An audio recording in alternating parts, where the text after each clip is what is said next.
At my granddaughter Chloe's 18th birthday, after 12 years of me secretly funding her dream college, she unwrapped my hand-painted gift. A painting?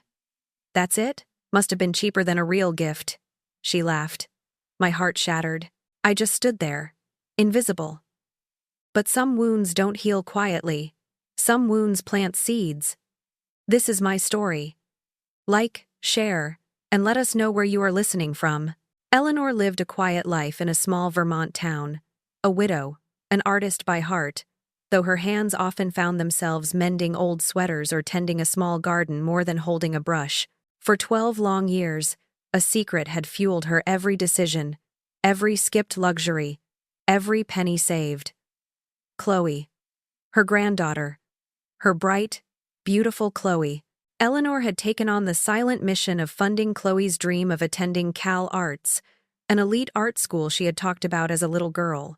Every month, a portion of Eleanor's modest pension, supplemented by selling small landscapes to tourists, went into a special bank account. She drove an ancient car, wore clothes darned and redarned, and ate simple meals, all while Chloe grew up seemingly unaware of the quiet sacrifice being made for her future. Chloe had drifted from art over the years. Her childhood sketches, once vibrant and imaginative, were replaced by social media posts and brand-name shopping. Eleanor noticed, of course. She saw the distance growing between them, the calls becoming shorter, less frequent. Still, Eleanor held on to the vision of Chloe, the little girl who would spend hours drawing beside her, her small hand smudged with charcoal. She believed in that dream, even if Chloe herself seemed to have forgotten it. The college fund grew, a testament to Eleanor's unwavering hope and love. For Chloe's 18th birthday, Eleanor decided to create something truly special. Not money in a card, not a gift card to a trendy store. She spent weeks in her tiny studio, sunlight streaming through the dusty window, painting a canvas that hummed with memories. It depicted their old backyard, vibrant with green, the rusty swing set where Chloe had spent countless summer afternoons, her laughter echoing. Buddy, their loyal golden retriever, a blur of happy fur. And in the foreground, a cluster of bright yellow daffodils, just like the ones Eleanor always planted for spring. Every brushstroke was a whisper of love, a memory brought back to life. It was a piece of her soul. She wrapped the painting carefully in plain brown paper, tied with a simple twine bow. The card tucked inside read, "May your future be as bright as the little girl you used to be. With all my love, Nana." Eleanor imagined Chloe unwrapping it, a smile of recognition, a tear perhaps, a shared moment of nostalgic understanding. She envisioned warmth, acceptance, a silent thank you for remembering who she was. The birthday party was held at Sarah's house, Chloe's mother. Sarah, always one for grand gestures, had transformed their already sprawling home into an explosion of glittering decorations and expensive catering. Eleanor arrived in her sensible, well-worn cardigan and practical shoes, feeling instantly out of place amidst the designer dresses and sleek suits. She clutched the painting, its brown paper wrapping a stark contrast to the glossy gift bags piled high on the entry table. Eleanor stood near the doorway, a ghost at the feast. Most people drifted past without a second glance, absorbed in conversations about luxury cars and overseas vacations. Sarah, elegant and perfectly coiffed, finally spotted her. A quick, forced smile stretched across her face. "Eleanor, you made it," she said, her tone devoid of real warmth. Eleanor tried to hand over the painting. "Happy birthday to Chloe," she started. But Sarah waved a dismissive hand. "Just put it with the others, dear. We'll get to them later." Eleanor felt a familiar pang of invisibility. Her hands, still clutching the painting, felt heavy and useless. She found a quiet corner, the painting a silent burden against her chest. Later, the gift opening commenced. Chloe, radiant in a designer dress, sat on a velvet armchair, tearing through presents with practiced ease. Boxes from high-end boutiques were opened first, each reveal met with oohs and ahs from her friends. A new designer handbag, an expensive watch, a high-tech drone. Eleanor watched as her carefully wrapped package, simple and unassuming, was finally picked up from the bottom of the pile. "Oh, this one's from my Nana," Chloe announced, a forced, almost pained smile on her face. Her voice was slightly less enthusiastic than it had been for the other gifts. She quickly ripped the paper, revealing the canvas. A beat of silence hung in the air. Then, Chloe's laugh, a sharp, dismissive sound that cut through Eleanor like a knife.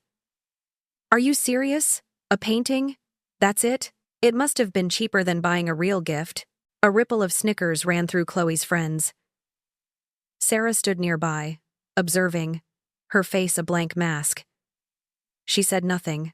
Eleanor felt the blood drain from her face, her feet rooted to the spot. She was frozen. Her hands, which had meticulously painted every detail, now felt cold and useless at her sides. The beautiful memories, the daffodils, Buddy, the swing, all mocked by a teenager's casual cruelty. "It's sweet, I guess," Chloe added with a shrug, the words a hollow echo. She didn't bother to look at the painting again. With a flick of her wrist, she propped it against a table leg, forgotten amidst the discarded wrapping paper and empty champagne flutes, like a piece of forgotten decoration. Eleanor didn't say goodbye. She just turned and walked out, each step heavy with the weight of 12 years of sacrifice, of unseen love, of a dream she had nurtured that was now carelessly discarded. The painting, her honest love made visible, lay unseen, just as she felt. Eleanor drove home from Chloe's party in a daze.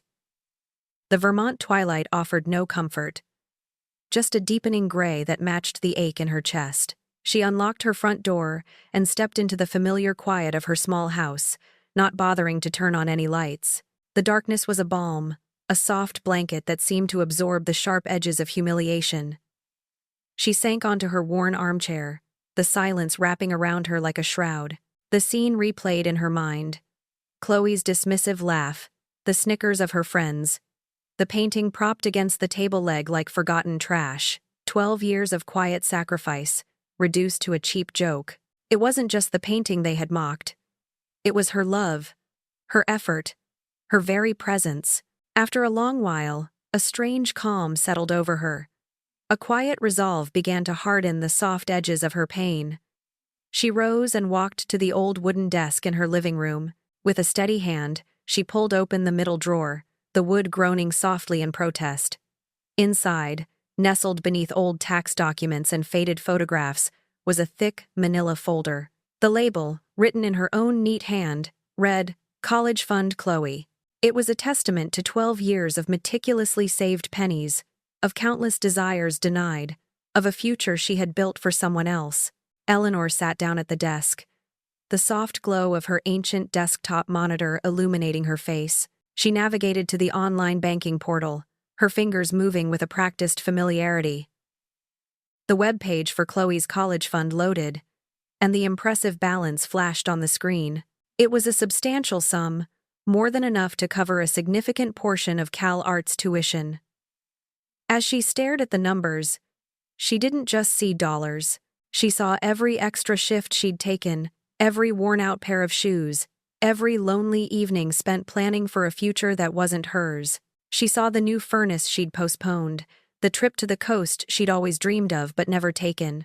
Her gaze hardened. Without hesitation, she moved the cursor to the transfer option. She typed in the full amount, then selected her own checking account as the destination.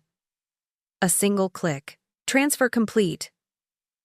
The words flashed, stark and final. A lifetime of quiet devotion, redirected.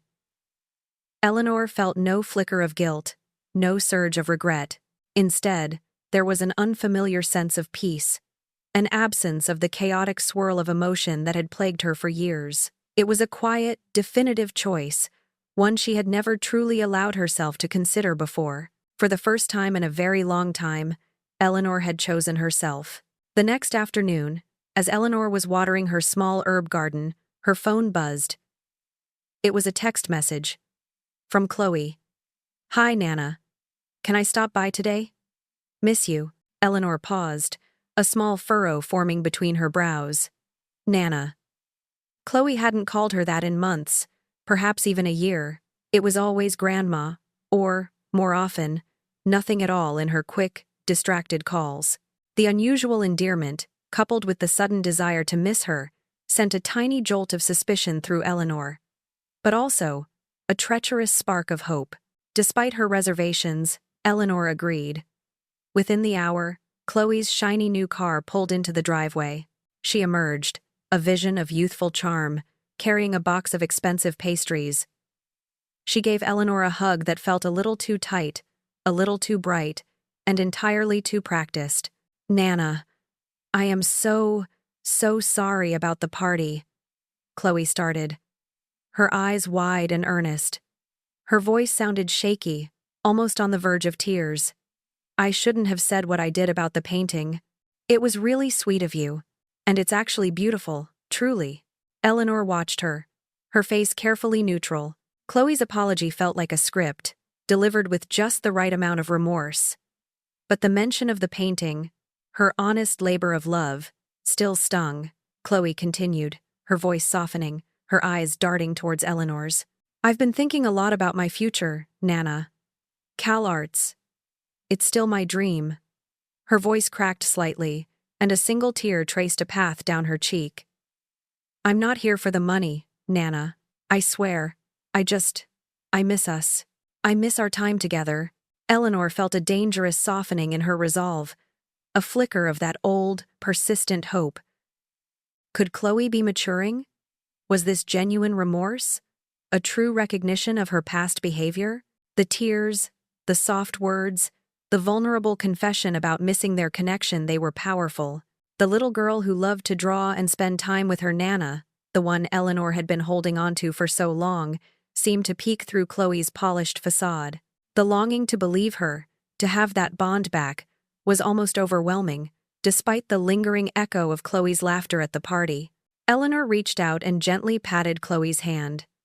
"I appreciate you coming, Chloe," she said, her voice softer than she intended.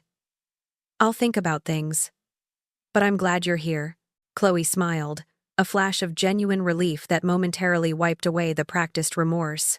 For a fleeting second, she looked like the little girl Eleanor remembered, innocent and bright.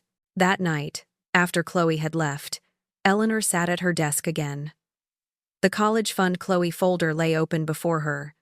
But this time, she wasn't transferring money out. She wasn't transferring money in either.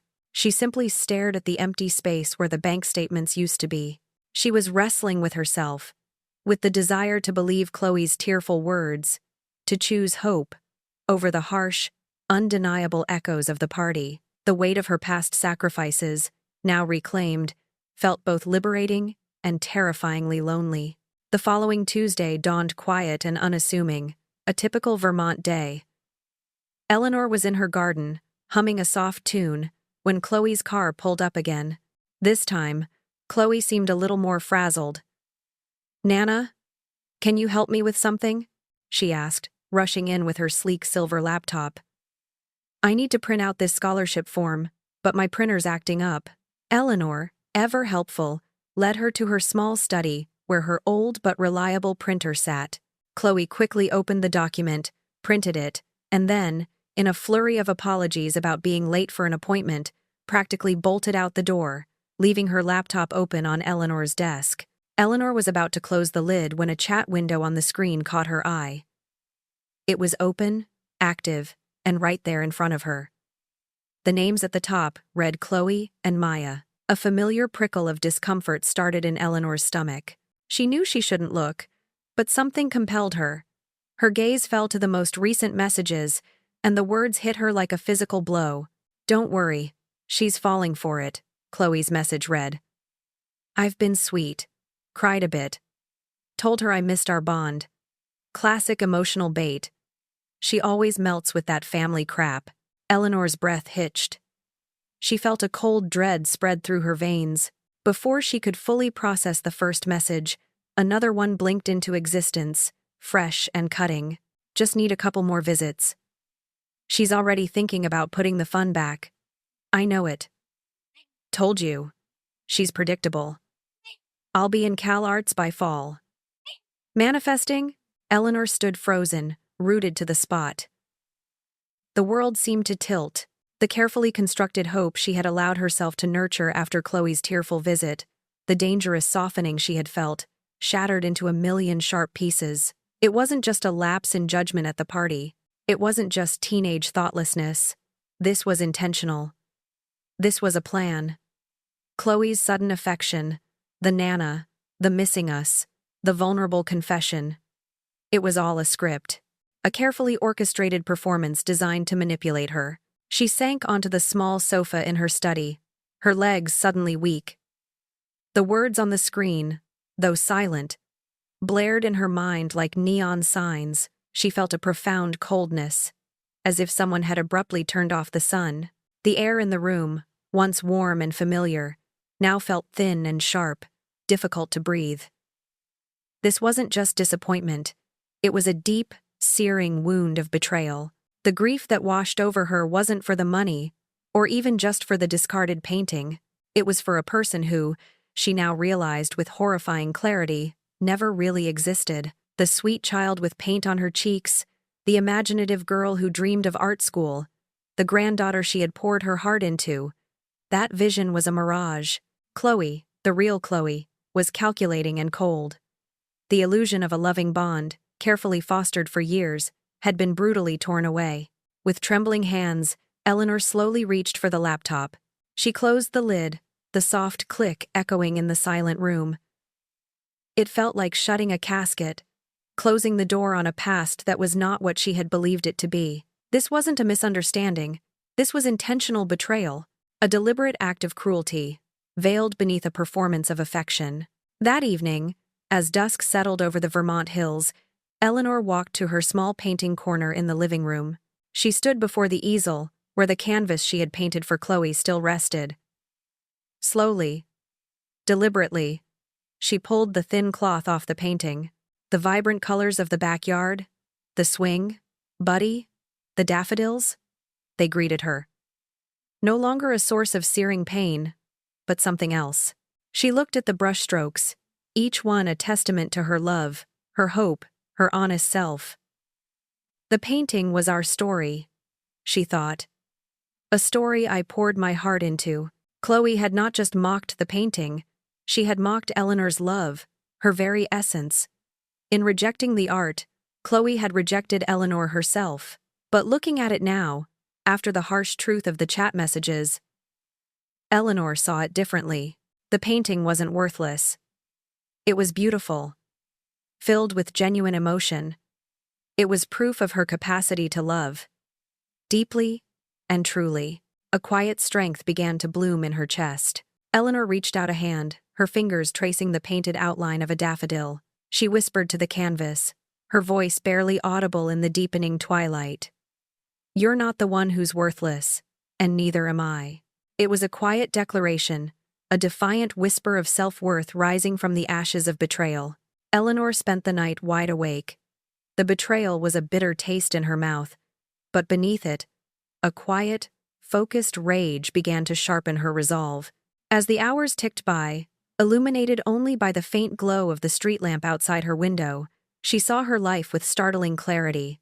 She had always given, always sacrificed, always put others first. It was a pattern, a desperate attempt to avoid abandonment, to earn love and acceptance. And what had it gotten her?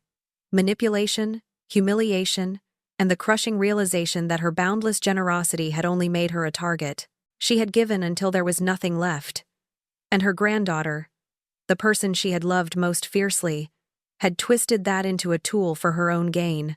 Around 5 a.m. As the first hint of dawn brushed the eastern sky, Eleanor rose from her bed. She walked directly to her painting corner. The canvas Chloe had called cheap stood on the easel, illuminated by the growing light. The memories it held no longer brought tears of hurt, but rather a fierce, quiet certainty. This painting was not just about Chloe. It was proof of Eleanor's real, honest love. It was proof of her capacity to create, to feel, to nurture.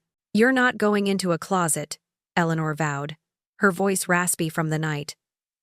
She reached for an old, dusty film camera that had belonged to her late husband, a relic from a different era. Carefully, she set up the shot, adjusting the light, framing the painting with precision. Each click of the shutter felt deliberate, a small act of defiance. With the photographs loaded onto her computer, Eleanor took a deep breath. She searched online, eventually finding a small, vibrant community of older women artists. It was a forum, a place where women shared their work, their stories, their lives. With trembling fingers, a mix of apprehension and exhilaration, she uploaded the clearest photograph of her painting. In the caption, she poured out a piece of her heart, her words raw and unvarnished. This painting was called cheap by someone I love, but it was painted with everything I had left. Every brushstroke is a memory. Every color, a piece of my heart. Maybe it's not enough for some people, but it was everything to me. She didn't seek attention or validation. She just wanted to finally use her voice, to tell her truth, to acknowledge her pain and her worth. As she hit post, a strange sensation washed over her. For the first time in a long time, she felt truly awake, truly present, not invisible. The next morning, Eleanor woke to a symphony of notifications. Her phone, usually silent, buzzed relentlessly. Her post had caught fire overnight. Her screen was flooded with likes, comments, and shares. Strangers from all corners of the internet were pouring out their hearts, responding to her simple, honest words. "This made me cry," one comment read. "There's so much emotion here. Whoever called this cheap doesn't know what love is." Another echoed, "Your love shines through every brushstroke. Never let anyone dim your light." Women connected with her story, sharing their own experiences of being too sentimental, too giving, too soft. In a world that often valued hardness, they saw themselves in her vulnerability, and they called her painting power. Amidst the outpouring of support, a direct message stood out, its subject line bold and professional. "Hi, Eleanor. I'm Lena Petrova, a curator for a small gallery in Brooklyn. Your piece stopped me cold. There's an undeniable honesty and depth to it. Would you consider exhibiting it?" Eleanor reread the message, her heart pounding a frantic rhythm against her ribs. An exhibition? In Brooklyn? It felt surreal. With trembling hands, she typed out a reply. "Yes, I'd be honored too." More messages followed, from small art magazines expressing interest in featuring her story, from art influencers praising the raw emotion in her work. Later that day, Lena Petrova called. Her voice was warm, enthusiastic, and genuine. "Eleanor, I truly believe in your art," Lena explained. "It's not just technically beautiful, it's deeply moving. It's not just art. It's a story people need to hear.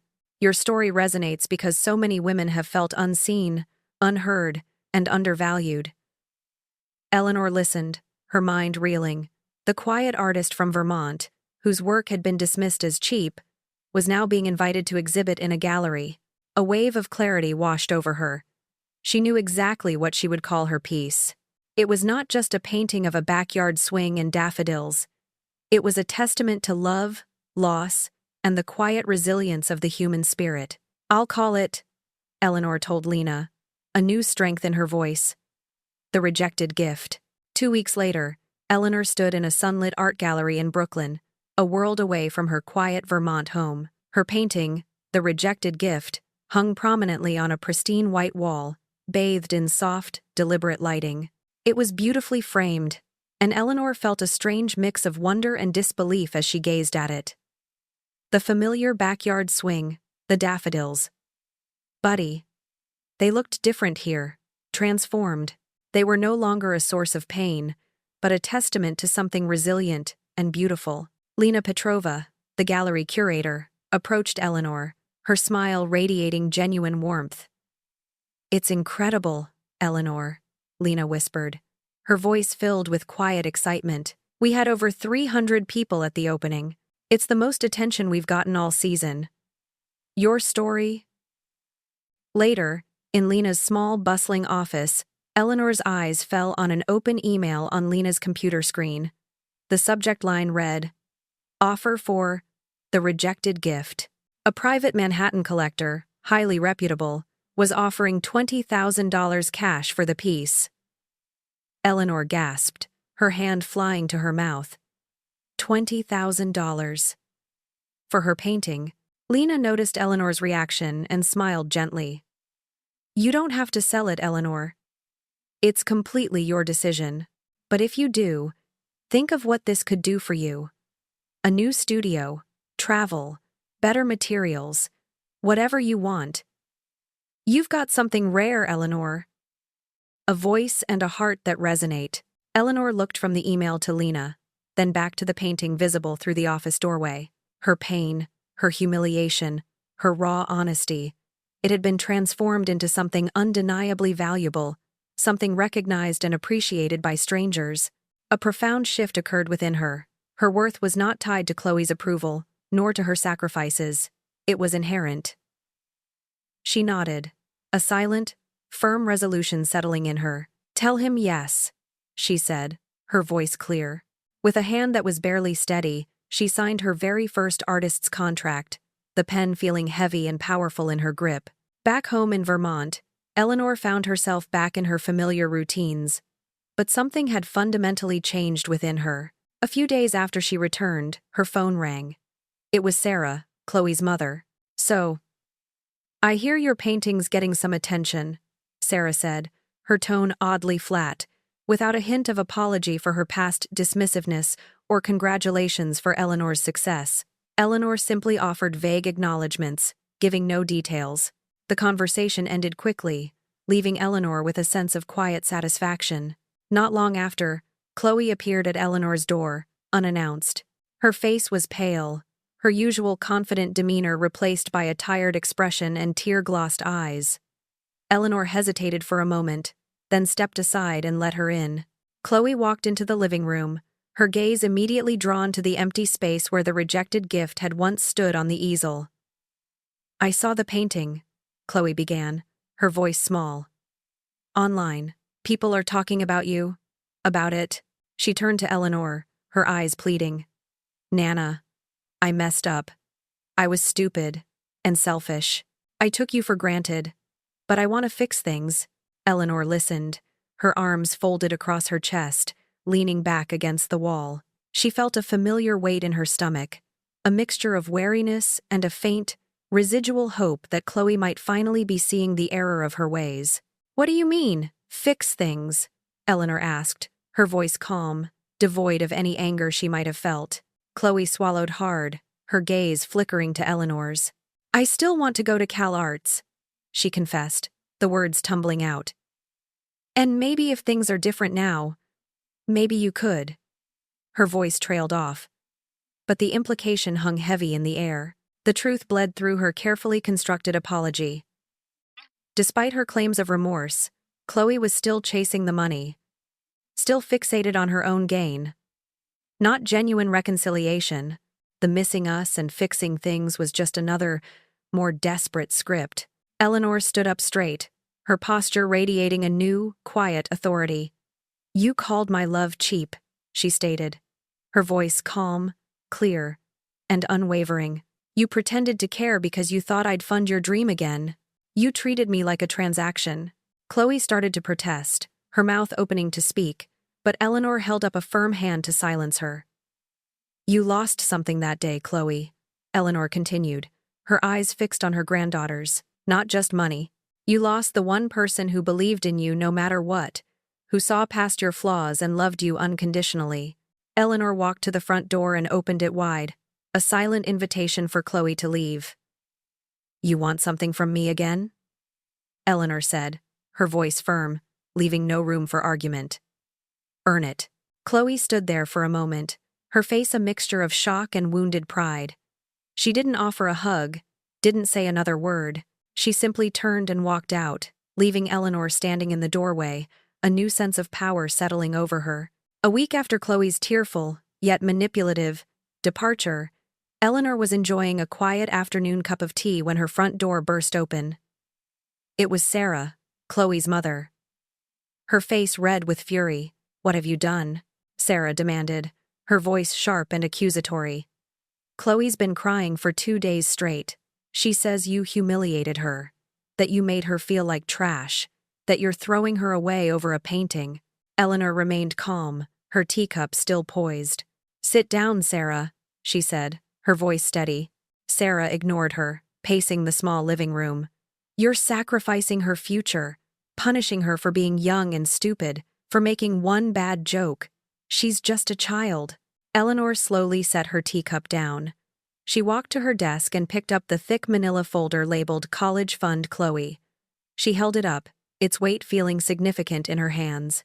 "This, Sarah," Eleanor stated, her voice quiet but firm, "is 12 years of my life. Every coupon clipped, every doctor visit skipped, every comfort I denied myself.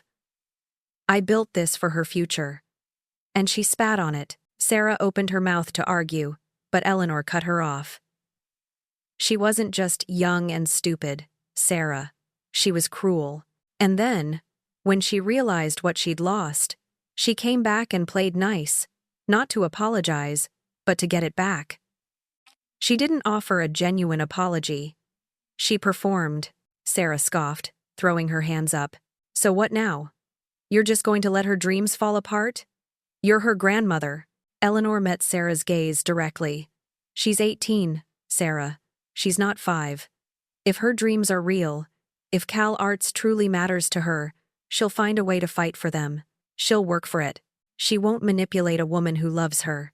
Eleanor observed Sarah's flushed face, the anger warring with a flicker of something that looked like dawning comprehension. "I raised you better, Sarah. I taught you about respect, about giving back. But somewhere along the way, both of you learned how to take and forgot how to give back." Then, Eleanor walked back to her desk and retrieved a different folder. A new one. It was labeled in bold, elegant script. "Fundo de Libertad, Eleanor Vance. My Freedom Fund." She held it up for Sarah to see. "This money," Eleanor said, a quiet triumph in her voice. "The money I saved for Chloe. The money from the sale of my painting. I'm using it now, not on anyone else. On me." Eleanor fixed her gaze on Sarah, her resolve unwavering. "I gave you both decades of my life, my time, my heart. Now I'm taking a few years back for myself." Sarah's anger finally deflated, replaced by a stunned silence. "You really won't pay for Cal Arts?" she whispered, her voice barely audible. Eleanor didn't hesitate. "No," she replied, her voice steady as a rock. "I already paid in full, Sarah, with everything I had. And you both threw it away." Sarah, defeated, left in silence, the front door closing softly behind her. Eleanor stood in her living room, a profound sense of peace settling over her. It wasn't about doors closing. It was about walls crumbling down so she could finally see the sky. Days later, a new email arrived in Eleanor's inbox. It was from the New York Chronicle, a prestigious publication. They wanted to feature her in an upcoming series titled Late Bloomers, Women Who Found Their Voice After. When the editor called for an interview, Eleanor spoke with clarity and conviction. "My painting was dismissed," she explained, "because the person it was meant for didn't recognize love when it was right in front of her. But it taught me to recognize my own worth." The article, when it was published, was an immense success. Eleanor's story resonated deeply, striking a chord with countless readers. It led to invitations for speaking engagements, offers from publishers interested in a memoir, and, most surprisingly, a call from an art collective in Paris. They wanted to feature The Rejected Gift in an upcoming exhibition celebrating female artists who had overcome adversity. The Parisian woman on the line, her accent melodic and affirming, told Eleanor, "Your story is exactly what this world needs right now. Your painting is powerful." Inspired by this surge of recognition and a burgeoning sense of freedom, Eleanor returned to her easel. She started a new canvas, a fresh, vibrant landscape. It depicted a woman standing at the edge of a cliff, her arms outstretched, facing a vast, open ocean. Her back was to the viewer, but her posture spoke of defiance and exhilaration. Eleanor titled it, Freedom. Eleanor stepped into the Parisian gallery, a soft hum of excitement filling the air. She felt like a different person, her usual quiet reserve replaced by a lightness she hadn't known was possible. The city itself, with its vibrant energy and artistic pulse, seemed to embrace her, liberating her from years of rejection and silent resignation. She was no longer Eleanor from Vermont, the invisible grandmother. She was Eleanor, the artist, standing on the cusp of something extraordinary. She observed the other artists present, many of them young, their work bold and experimental. There was a time when she might have envied their youth, their apparent ease in the art world. But now, as she looked at them, Eleanor realized she no longer desired their future. Her own path, circuitous and unexpected, had led her here. She had found her worth not in their approval, but within herself, in the quiet strength forged by betrayal and rediscovered purpose. When it was time for the rejected gift to be unveiled, a hush fell over the room. As the covering cloth was drawn back, the audience collectively stilled. The painting, vibrant and deeply personal, seemed to radiate its story. Eleanor watched as faces in the crowd shifted, some mesmerized, others openly tearing up. They absorbed the deep emotion, the silent narrative of love and rejection, painted in every brushstroke. In that moment, Eleanor experienced a profound, almost painful, realization. How much it could hurt to finally be seen, to have her freely given love and sacrifices recognized by so many strangers. It was a validation that healed old wounds and opened new ones, all at once. After the show, the offers poured in. A major gallery in London expressed interest in her work. An Australian exhibit focusing on female empowerment wanted to feature The Rejected Gift. More speaking invitations arrived, each email and phone call affirming the same powerful message: your story matters. Your voice is important. One evening, Eleanor found herself walking alone along the Seine, the city lights shimmering on the water. She sat at a small cafe, ordering a glass of wine, feeling the vastness of the world around her. But she no longer felt small, no longer in the background. The familiar ache of invisibility was gone. She understood, with a deep, peaceful certainty, that she had broken free from Chloe's manipulation, from Sarah's dismissiveness, from the very world that had once made her feel invisible. But more profoundly, she had broken free from the self that thought she wasn't enough, the one who had allowed everyone else to diminish her.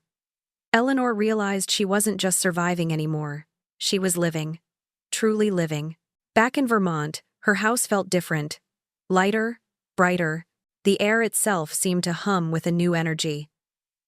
Inspired by her journey and the newfound strength within her, Eleanor returned to her studio with a renewed purpose. She began a new series, not of nostalgic landscapes, but of strong, bold, fierce women. These new artworks depicted women standing tall, their gazes direct and unafraid to be seen.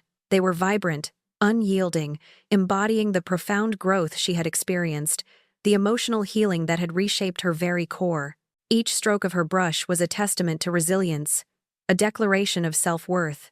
Eleanor affirmed to herself, as she worked, that she was no longer the woman who stayed quiet, who allowed herself to be forgotten. And neither was her art. The true gift, she finally understood, was not the recognition, nor the money, nor even the freedom to travel. The true gift was taking her place in this world without hesitation, without apology, becoming the woman she was always meant to be. Weeks after her exhilarating return from Paris, Eleanor settled back into her Vermont routine, but it was a routine transformed. She continued to paint daily, her studio a sanctuary of creativity. The past, with its hurts and betrayals, no longer held her captive. She didn't dwell on Chloe or Sarah. Her gaze was firmly fixed on what came next. Her new art series, depicting women gazing fearlessly into the unknown, resonated deeply with others. She shared her work online and through various new connections, finding a profound sense of camaraderie with women who, like her, had been silenced, overlooked, or taken for granted. Eleanor realized, with quiet clarity, that after years of giving her heart away to others, her own heart finally needed to be seen, acknowledged, and cherished. One quiet afternoon, among the usual bills and junk mail, Eleanor found a small, familiar letter. The handwriting was unmistakably Chloe's. A flicker of an old sensation, a tightening in her chest, caught her off guard. She took a deep breath, tearing open the envelope. The letter was short, concise, and without any pretense of needing something. "Nana," it began, "I can't undo the hurt I caused you. And I'm not asking for anything. I've been working on myself, and I know I don't deserve your forgiveness. But I do want to say I'm sorry. I've been selfish, and I truly regret how I treated you. I hope one day you'll see me differently. Love, Chloe." Eleanor read the letter once, then a second time. She felt a strange detachment, an unexpected calm. She wasn't angry, not anymore. She wasn't even hurt. The raw pain that had once consumed her was gone, replaced by a profound sense of being utterly, completely done. The story had closed. The chapter was finished. She carefully folded Chloe's letter, her fingers tracing the words without emotion. She walked to her desk, opened the drawer, and placed it inside, next to the now empty college fund Chloe folder. The weight, the burden of expectation, regret, and disappointment that had been tied to that folder for so long was finally gone. It was just a letter, a relic of a past that no longer defined her. Over the next few months, Eleanor embraced her newfound freedom with gusto.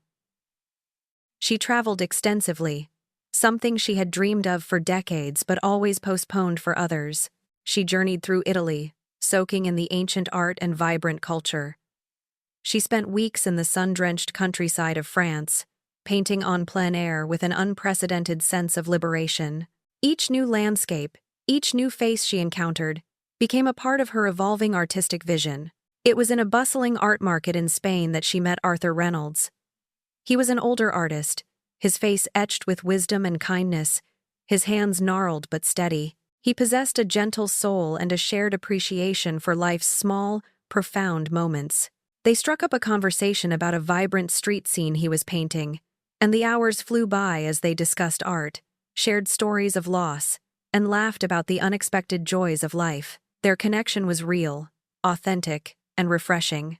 Neither of them sought to complete the other, but rather found a beautiful companionship in simply creating something together, side by side. When they parted ways, Eleanor felt a deep, abiding peace. There was no desperate clinging, no fear of abandonment. She knew, with unwavering certainty, that she had everything she needed, not in anyone else, but in herself. Her heart was full, not from external validation, but from the wellspring of her own resilience and self-worth. Back in her Vermont studio, Eleanor put the finishing touches on a new portrait. It was a self-portrait, though it wasn't a literal depiction. It was of an older woman, her eyes reflecting strength and wisdom, her arms stretched wide, as if embracing the entire world. Eleanor titled it, Freedom. It was a culmination of her journey, a testament to the woman she had become. The painting, her life, her choices, it was all hers, all of it, and it was priceless.